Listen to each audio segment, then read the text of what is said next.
నమస్తే తెలుగు న్యూస్ కి స్వాగతం. నేను రూపానాథుల.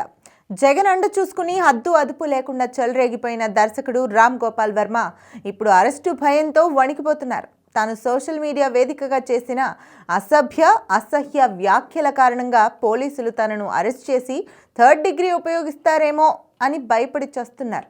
అందుకే పోలీసులు విచారణకు హాజరు కాకుండా తప్పించుకు తిరుగుతున్నారు. అతి తెలివి ఉపయోగించి వర్చువల్ విచారణకు హాజరవుతానంటూ ప్రతిపాదనలు పంపుతున్నారు.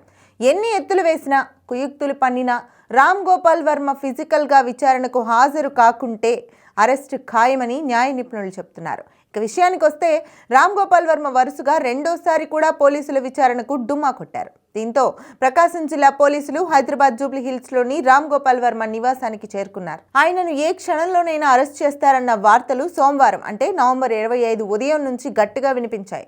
అదుపులోకి తీసుకుని ఒంగోలు తీసుకెళ్లి విచారించే అవకాశాలే మెండుగా ఉన్నాయని పరిశీలకులు కూడా విశ్లేషణలు చేశారు. కట్ చేస్తే పోలీసులు రామ్ గోపాల్ వర్మ నివాసానికి చేరుకునేసరికే ఆయన అక్కడి నుంచి జారుకున్నారు. కోయంబత్తూరులో ఏదో సినీ ఫంక్షన్కో దేనికో వెళ్లారని తెలిసింది. అయితే రామ్ గోపాల్ వర్మ చాలా తెలివిగా తన న్యాయవాదుల ద్వారా పోలీసులకు ఒక ప్రతిపాదన పంపారు. తాను ప్రత్యక్ష విచారణకు హాజరు కాలేనని, 4 రోజుల తర్వాత ఎప్పుడు కావాలంటే అప్పుడు ఆన్లైన్లో వర్చువల్గా విచారణకు హాజరవుతానన్నదే ఆ ప్రతిపాదన.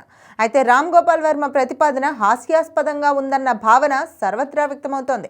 నెటిజన్లు ఈ ప్రతిపాదన చేసిన రామ్ గోపాల్ వర్మను విపరీతంగా ట్రోల్ చేస్తున్నారు. తాను ప్రత్యక్షంగా విచారణకు హాజరవ్వడం వల్ల తనతో సినిమాలు చేస్తున్న నిర్మాతలకు భారీ నష్టం కలుగుతుందంటూ సాకులు చెబుతున్న రామ్ గోపాల్ వర్మ చాలా డెస్పరేట్గా అరెస్ట్ నుంచి తప్పించుకోవడానికి ప్రయత్నిస్తున్నారు. ఆయన ఎన్ని రకాలుగా ప్రయత్నించినా అరెస్ట్ నుంచి తప్పించుకోవడం సాధ్యం కాదు అని పరిశీలకులు అంటున్నారు. ఇప్పటికే ఆంధ్రప్రదేశ్ హైకోర్టు 2 సార్లు ఇచ్చిన నోటీసుల ప్రకారం విచారణకు హాజరు కావాల్సిందేనని రామ్ గోపాల్ వర్మకు స్పష్టం చేసింది. అరెస్టు చేయొద్దంటూ ఓసారి, ముందస్తు బెయిల్ కోసం మరోసారి రామ్ గోపాల్ వర్మ హైకోర్టును ఈ 2 సందర్భాల్లో కూడా కోర్టు రామ్ గోపాల్ వర్మకు ఊరట కలిగించేలా ఉత్తర్వులు ఇవ్వలేదు. అరెస్ట్ నుంచి రక్షణ కల్పించలేమని స్పష్టం చేసింది.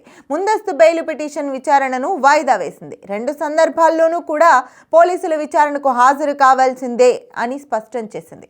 ఈ నేపథ్యంలో ఆయన వర్చువల్ హాజరు ప్రతిపాదనను పోలీసులు ఆమోదించే పరిస్థితి లేదు. అంటే రామ్ గోపాల్ వర్మ పూర్తిగా చిక్కుల్లో పడ్డట్లేనని చెప్పొచ్చు. ఇక్కడ ప్రత్యేకంగా చెప్పుకోవాల్సింది ఏంటంటే, జగన్ కోసం సినిమాలు తీసి ఆయన కోసం సోషల్ మీడియాలో ఇష్టారీతిగా పోస్టులు పెట్టి ఇబ్బందుల్లో పడ్డ రామ్ గోపాల్ వర్మకు మద్దతుగా ఇంతవరకు ఎవరు ఒక్క వైసీపీ నేత కూడా ముందుకు రాలేదు. ఆయనకు నోటీసులు ఇవ్వడాన్ని ఖండిస్తూ కనీసం ప్రకటనలు కూడా చేయలేదు. వైసీపీ రామ్ గోపాల్ వర్మను కూరలో కరివేపాకు కంటే హీనంగా తీసి అవతల పడేసింది.